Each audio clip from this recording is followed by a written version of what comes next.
Hello student, this is Dr. Rajni Chobe, Department of Political Science, R.A. Mehla PG College, Varanasi. Today I am going to discuss the topic Political Parties in USA. संयुक्त राज्य America में राजनीतिक दल, जो comparative politics का एक content है।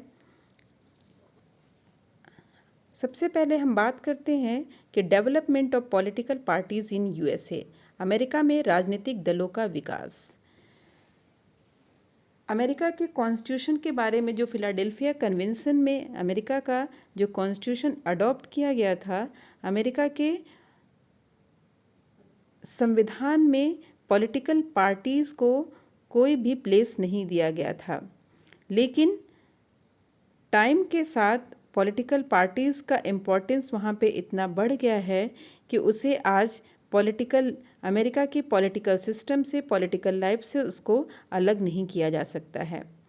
हालांकि अमेरिका के कॉन्स्टिट्यूशन मेकर ने पॉलिटिकल पार्टीज़ को पूरी तरीके से बैड माना था और उसकी बुराइयों से बचने के लिए ही उन्होंने पार्लियामेंट्री सिस्टम ऑफ गवर्नमेंट के प्रोसीजर को अडॉप्ट नहीं किया था और उसकी जगह पे उन्होंने प्रेसिडेंशियल टाइप ऑफ गवर्नमेंट का स्थापना किया था। राष्ट्रपति को भी उन्होंने सोचा था कि इस पार्टी सिस्टम के दोष से बचाने के लिए वहाँ पे राष्ट्रपति के इनडायरेक्ट इलेक्शन का प्रोविज़न किया था। लेकिन अमेरिका का कॉन्स्टिट्यूशन बहुत ही शॉर्ट है और बहुत सारे प्रोविज़न ऐसे हैं जो टाइम के साथ वहाँ पे ग्रो किए हैं और उस प्रोविज़न ने इस तरीके से पॉपुलैरिटी गेन किया कि आज वो कॉन्स्टिट्यूशन का पार्ट ना होते हुए भी वो कॉन्स्टिट्यूशन से ज़्यादा इम्पॉर्टेंट रखते हैं। अमेरिका के इतिहास में अगर देखा जाए तो दो पार्टी वहाँ पे थी। शुरुआत में दो पार्टियों का वहाँ पे अस्तित्व आया और वो थी फेडरलिस्ट पार्टी और एंटी फेडरलिस्ट पार्टी, दो दल। और उन्हीं के बीच में वहाँ पे पॉलिटिकल फाइट होती रही और इसके बाद जब उन पार्टियों में भी आपस में विवाद शुरू हुआ तो धीरे धीरे ये पार्टियाँ ख़त्म हुई और वहाँ पे उत्पन्न हुई जो आज के पॉलिटिकल सिस्टम में हमको दिखाई देती हैं, डेमोक्रेटिक और रिपब्लिक पार्टी। अमेरिका में डेमोक्रेटिक और रिपब्लिक पार्टी हालांकि अमेरिका में अगर पार्टी सिस्टम की बात करें तो टू पार्टी सिस्टम वहाँ पे नहीं है। वहाँ पे टू पार्टीज़ के अलावा और भी कई सारी छोटी छोटी पार्टीज़ पाई जाती हैं, लेकिन ये दो मुख्य रूप से टू पार्टीज़ हैं। उन्होंने अपनी पॉपुलैरिटी और अपने प्लेस को इतना ज़्यादा स्ट्रॉन्ग कर लिया है कि अलग से देखने पे लगता है कि अमेरिका में टू ही पार्टी सिस्टम है, जिनको हम Republican party of USA and democratic party of USA के नाम से जानते हैं। डेमोक्रेटिक पार्टी 1828 के आसपास स्थापित की गई थी अमेरिका में और इसने अमेरिका के लगभग 15 राष्ट्रपति इस पार्टी से बने हुए हैं। सबसे पहले एंड्रयू जंक्शन इस पार्टी से अमेरिका के राष्ट्रपति बनने वाले पहले प्रेसिडेंट थे। इसके बाद रिसेंटली बराक ओबामा 2009 में अमेरिका के राष्ट्रपति डेमोक्रेटिक पार्टी से बने थे। फिर अमेरिका की जो दूसरी पार्टी है रिपब्लिकन पार्टी, जिसे ग्रैंड ओल्ड पार्टी के नाम से भी जाना जाता है। यूएसए की जो दूसरी सबसे बड़ी पार्टी मानी जाती है, यानी दो बड़ी पार्टियों में डेमोक्रेटिक के साथ साथ रिपब्लिकन का भी नाम होता है। इसका हिस्ट्री ये है कि 1854 में इसने स्लेवरी अगेंस्ट अपने सारे वर्कर को जुटाया था और उन्हीं के साथ मिलकर इस पार्टी को स्थापित किया था। 1860 से 1932 तक इसने बहुत ज़्यादा अपना पॉपुलैरिटी गेन किया और अपना राष्ट्रपति बनाया। प्रेजेंट प्रेसिडेंट जो अमेरिका के डोनाल्ड ट्रंप है, इसी पार्टी को बिलोंग करते हैं। तो अमेरिका में जो पार्टी सिस्टम है, अमेरिका का जो पॉलिटिकल पार्टीज़ है, अगर हम भारत की बात करें तो इस तरीके से वहाँ कॉन्फ्लिक्ट नहीं है। नेशनल इंटरेस्ट के बिहाफ पे दोनों पार्टियों में बहुत ज़्यादा समानता होती है, बहुत ज़्यादा सौहार्द भी होता है। उसमें उस तरीके का कंपटीशन नहीं होता जैसा इंडिया में दिखाया जाता है कि एक पार्टी अपने आप को सरवाइव करने के लिए दूसरी पार्टी को इस तरीके से पूरी तरीके से नीचा गिराने की कोशिश करती है। लेकिन अमेरिका में इस तरीके का प्रोविज़न नहीं दिखाई देता है। अमेरिका में पार्टी सिस्टम को लेके जो ऑर्गेनाइजेशन बनाया गया, यानी दोनों पार्टियों को लेके जो एक ऑर्गेनाइजेशन है, जो उसका स्ट्रक्चर है वो परमानेंट है। परमानेंट पार्टी ऑर्गेनाइजेशन वहाँ पे है, यानी स्थायी पार्टी का संगठन। पार्टीज़ जो है रिपब्लिकन और डेमोक्रेटिक पार्टी, उन दोनों का अपना एक स्ट्रक्चर है, ऑर्गेनाइजेशनल स्ट्रक्चर। उस स्ट्रक्चर को हम डिफाइन करते हैं तो उसमें सबसे पहले लेवल पे पाया जाता है प्रिंसिट कमेटी यानी मतदान जिला समिति। प्रिंसिट कमेटी यानी मतदान जिला समिति ये क्या है? इसमें पार्टी की प्राइमरी कमिटीज़ होती हैं, इसमें कन्वेंशन होते हैं जिनका पीरियोडिक ऑर्गेनाइजेशन होता है, यानी इनकी बैठक जो है एवरी ईयर या कभी कभी होती है। अमेरिका में परमानेंट पार्टी सिस्टम को हम प्रिंसिट बोलते हैं, यानी जो मतदान जिला समितियां, जिसको हिंदी में प्रिंसिट को हिंदी में मतदान जिला समितियां बोलते हैं। तो ये पार्टी सिस्टम का फर्स्ट लेवल है जिसमें कहा जाता है कि पार्टी का ये प्राइमरी कमेटी है जिसमें बहुत सारी कन्वेंशन होती हैं, और ये कन्वेंशन कब होती है? पीरियोडिक लेवल पे, यानी कि जिसकी बैठक साल भर में होती है या जब भी कभी कभी जिसकी ज़रूरत पड़ती है हो जाती है। और इसी को इसका हम इस प्रिंसिट को या मतदान जिले को प्रिंसिट कहते हैं। इसका जो एक आकार होता है, इसका शेप जो होता है, ये डिपेंड करता है डेंसिटी ऑफ पॉपुलेशन पे, जनसंख्या के घनत्व पे इसका डिपेंड करता है। और इसमें जो वोटर होते हैं उन पर डिपेंड करता है, जनसंख्या यानी पॉपुलेशन पे डिपेंड करता है, और जिससे कि उनको आकार ऐसा बनाया जाता है कि जो भी इलेक्शन ऑफिसर होता है उसका सारा मैनेजमेंट बहुत आसानी से कर सके। तो प्रिंसिट क्या होता है? प्रिंसिट का जो शेप होता है वो डेंसिटी ऑफ पॉपुलेशन और नंबर ऑफ वोटर्स पे डिपेंड करता है कि कितने मतदाता, उस जनसंख्या घनत्व के आधार पे तय किया जाता है कि इसमें कितने मतदाता शामिल होंगे, जिससे कि चुनाव अधिकारी चुनाव कराने के लिए उसका अच्छे से मैनेजमेंट कर सके। लगभग जो है 100 से 500 के बीच में इस तरीके के प्रिंसिट का जो एरिया होता है, आकार होता है, उसका संख्या होता है। पूरे अमेरिका में लगभग 1,25,000 तक प्रिंसिट है, यानी मतदान समितियां और उसकी इकाइयां हैं। और दूसरा लेवल है नगर समितियां, कस्बा तथा ग्राम समितियां। पहला आपने पढ़ा मतदान जिला समितियां यानी प्रिंसिट कमेटी, इसके ऑर्गेनाइजेशनल स्ट्रक्चर में है। दूसरा है नगर समितियां, कस्बा तथा ग्राम समितियां यानी city committees, tribes and village committees. ये सिटीज़ में इस्टेब्लिश्ड किया जाता है। नगरों में जिला समिति के ऊपर एक वार्ड समिति होती है, यानी ये जो नगर में इसको इस्टेब्लिश्ड किया जाता है जिसको वार्ड समिति के रूप में जाना जाता है। और नगर को कई सारे वार्ड में बांट के इसको इस्टेब्लिश्ड किया जाता है। वार्ड में क्या होता है? सिटी काउंसलर चुने जाते हैं, और प्रत्येक वार्ड से, नगर के जितने वार्ड होते हैं उस वार्ड से सिटी काउंसलर चुने जाते हैं। और इनका रिलेशन जो है म्यूनिसिपैलिटी से होता है, म्यूनिसिपैलिटी से इनका रिलेशन होता है, इनका संबंध होता है। सिटी कमेटी और वार्ड कमेटी और प्रिंसिट कमेटी के कार्यों का ऑब्जर्वेशन कौन करता है? नगर समिति यानी सिटी कमेटी करती है। सिटी कमेटी, वार्ड कमेटी और प्रिंसिट का जितना भी उनके द्वारा कार्य किया जाता है उनका ऑब्जर्वेशन करने का काम सिटी कमेटी करती है। और इसके बाद सिटी कमेटी ही जो विलेजेस कमिटीज़ होती हैं उनके लोकल प्रॉब्लम्स को देखती हैं और उनके द्वारा जो कार्य किया जाता है उनका भी ऑब्जर्वेशन करती हैं और उनके प्रॉब्लम के सॉल्यूशन का डायरेक्शन देती हैं।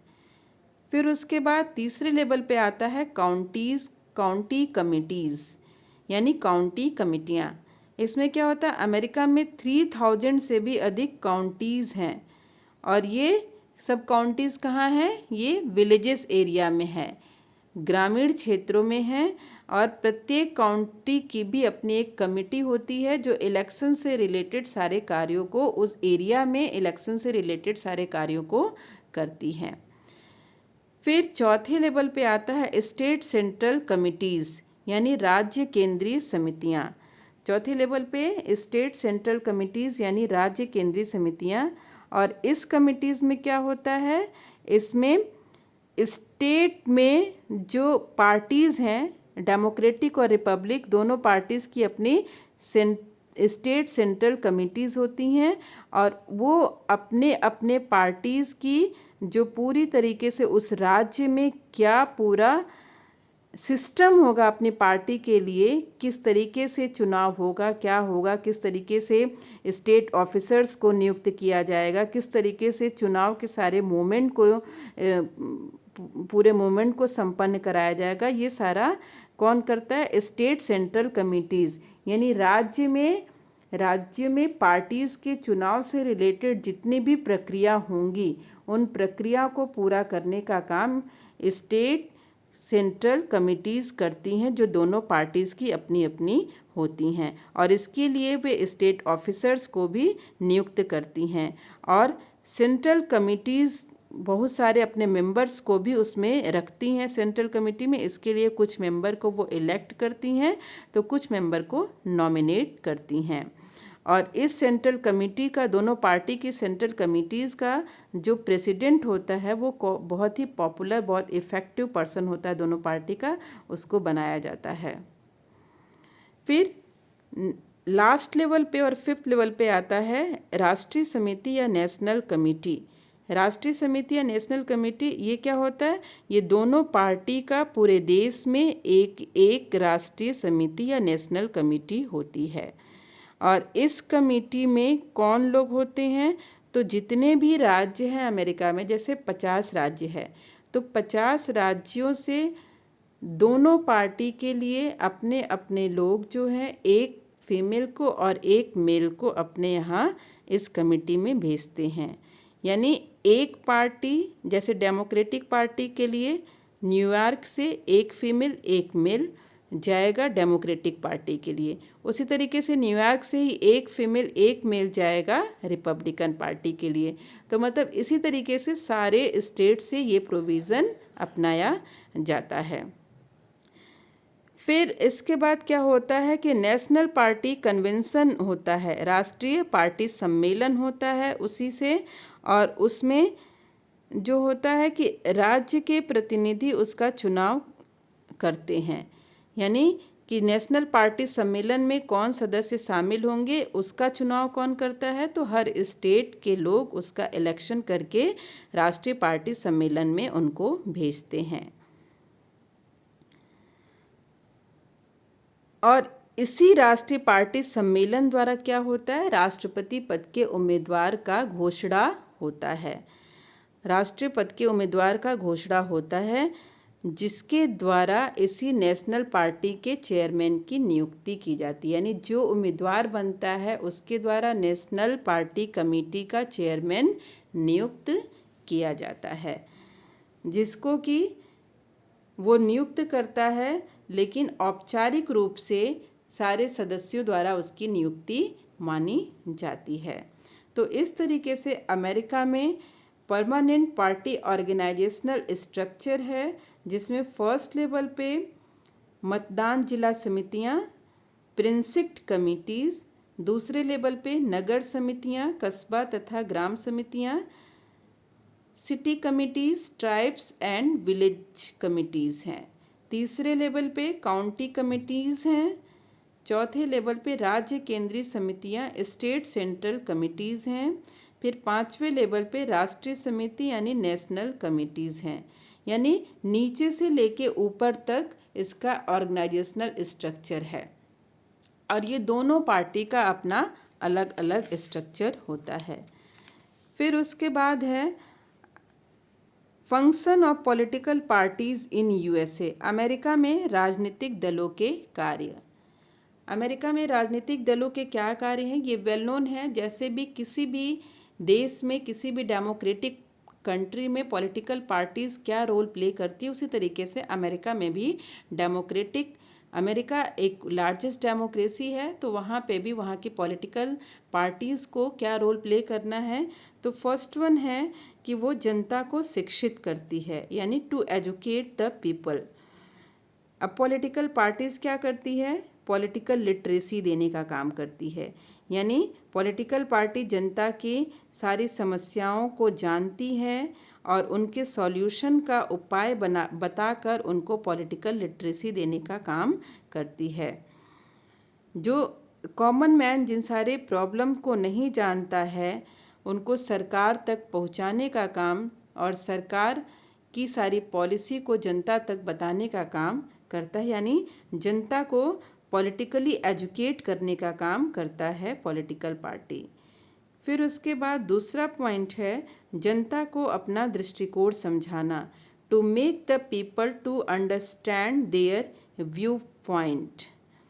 अब जिस तरीके से पॉलिटिकल पार्टीज़ क्या करती हैं, हर पॉलिटिकल पार्टीज़ का, हम भारत के रहने वाले हैं तो इस बात को हम बहुत अच्छे से समझते हैं कि पॉलिटिकल पार्टीज़ का अपना एजेंडा होता है और वो कन्विंस करते रहते हैं अपने व्यू को जनता को समझाने के लिए, ऑलवेज कन्विंस करते रहते हैं जिससे जनता उनकी बातों में आ जाए, उनकी बातों को समझे कि उनकी पॉलिटिकल पार्टी का एजेंडा क्या है।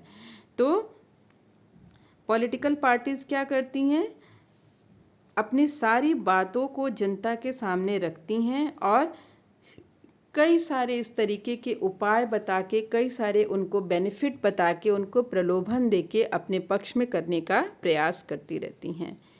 फिर तीसरा जो वर्क है वो है to declare the candidates for election, निर्वाचन में उम्मीदवारों को खड़ा करना। पॉलिटिकल पार्टी बनने का एम ही होता है कि इलेक्शन फाइट करना, इलेक्शन में अपने कैंडिडेट को विनर डिक्लेयर कराना, उसके लिए पूरा प्रयास करना। तो अमेरिका में भी इसी तरीके से इलेक्शन जो है वहाँ पे ऑन टाइम होता है और इसलिए इलेक्शन में पॉलिटिकल पार्टीज़ अपने कैंडिडेट को फाइट कराने के लिए खड़ा करते हैं और उनको विनर बनाने के लिए जितना एफर्ट हो सकता है वो करते हैं, जो किसी भी डेमोक्रेटिक कंट्री में होता है। फिर उसके बाद नेक्स्ट पॉइंट है जनता को संगठित करना, to organise the people. Political parties USA में जनता को क्या करते हैं, जनता को ऑर्गेनाइज करते हैं, संगठित करते हैं, क्योंकि वो जानते हैं कि जनता जब तक ऑर्गेनाइज नहीं होगी तब तक उनका चुनाव जीतना पॉसिबल नहीं है। तो दल अपने जो भी ऑब्जेक्टिव्स हैं, जो भी उनकी प्लानिंग है, जो भी उनकी पॉलिसी है, उसकी तरफ जनता को अट्रैक्ट करती है उनको ऑर्गेनाइज करने का, यानी वो जनता को एक तरीके से अट्रैक्ट करके बांध लेने का कोशिश करते हैं जिससे जनता उनको वोटिंग कर सके। फिर उसके बाद है president of the victorious party, विजयी दल का राष्ट्रपति बनना, यानी जो पार्टी इलेक्शन में विनर डिक्लेयर होती है उस दल का ऑब्वियस है कि उसी पार्टी का कैंडिडेट राष्ट्रपति बनेगा और उसी के हाथ में एग्जीक्यूटिव पावर यानी रियल पावर आती है, और दूसरी पार्टी जो उससे मेजॉरिटी में कम होती है वो अगेंस्ट पार्टी का, विपक्षी दल का रोल प्ले करती है। जो अमेरिका में ये दो पार्टी, एक रूलिंग होगी तो एक अगेंस्ट पार्टी का रोल प्ले करती है। फिर छठा पॉइंट है कांग्रेस तथा कार्यकारिणी को मिलाना, to connect the executive with the legislature.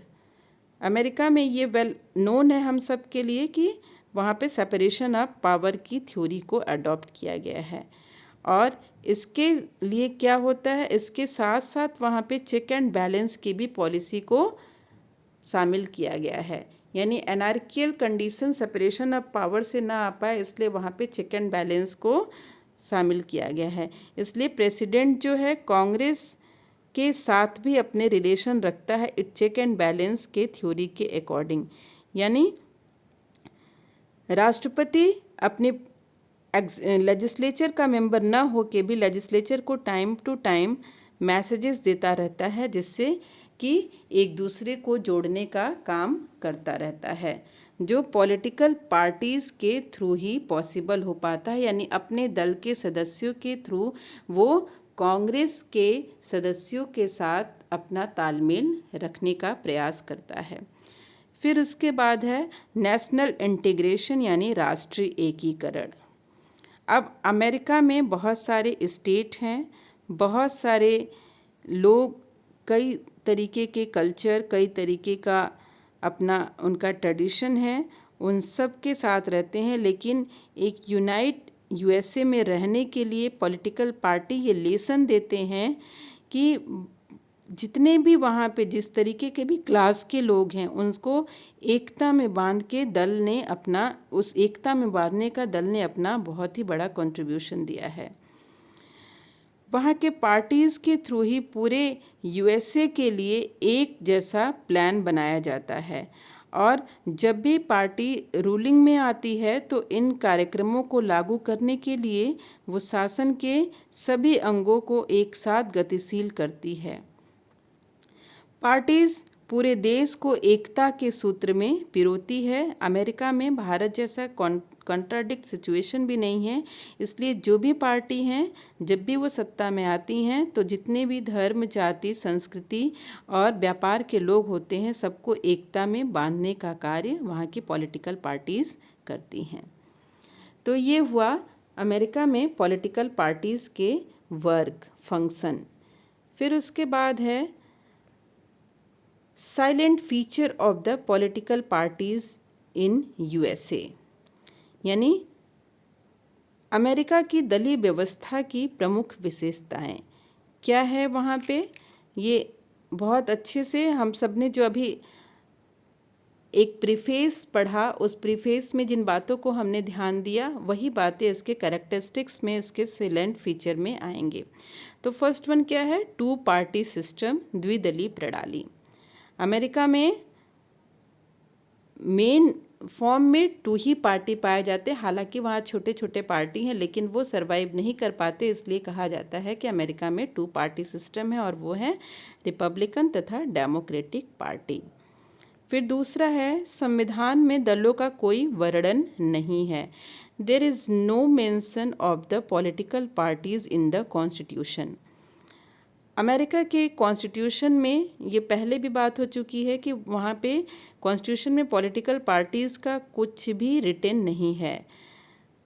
वहाँ के कॉन्स्टिट्यूशन मेकर पॉलिटिकल पार्टीज़ को पसंद नहीं करते थे, इसलिए जॉर्ज वॉशिंगटन ने कहा था कि हम पॉलिटिकल पार्टीज़ जैसी किसी भी फीचर को अपने संविधान में जगह नहीं देंगे। फिर तीसरा है सैद्धांतिक मतभेद का अभाव, लैक ऑफ आइडियोलॉजी।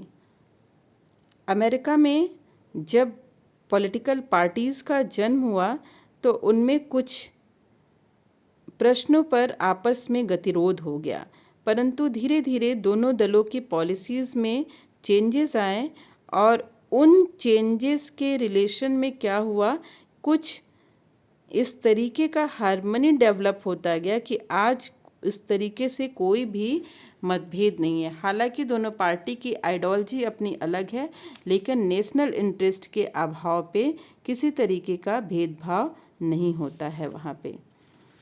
फिर इसके बाद है अमेरिका का दल जो है वर्गीय है। अमेरिका पार्टीज़ आर सैंक्शनल, यानी अमेरिका की पॉलिटिकल पार्टीज़ का कितना भी विशेषता हो लेकिन उसका जो व्यक्तित्व है वह दलीय प्रश्नों के कारण अधिक अमेरिका के दलों का निर्माण हुआ है।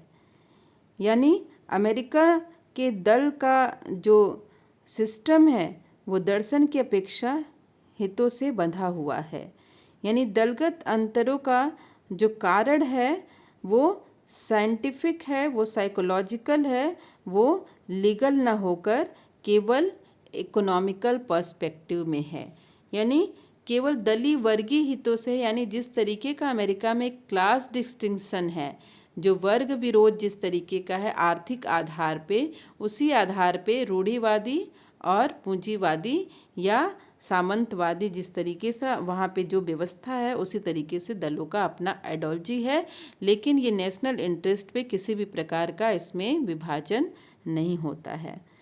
फिर उसके बाद है importance of pressure group. America में दबाव गुटों का महत्व, यानी अमेरिका की पॉलिटिकल सिस्टम में प्रेशर पार्टी और उसकी लॉबिंग का भी बहुत बड़ा रोल है।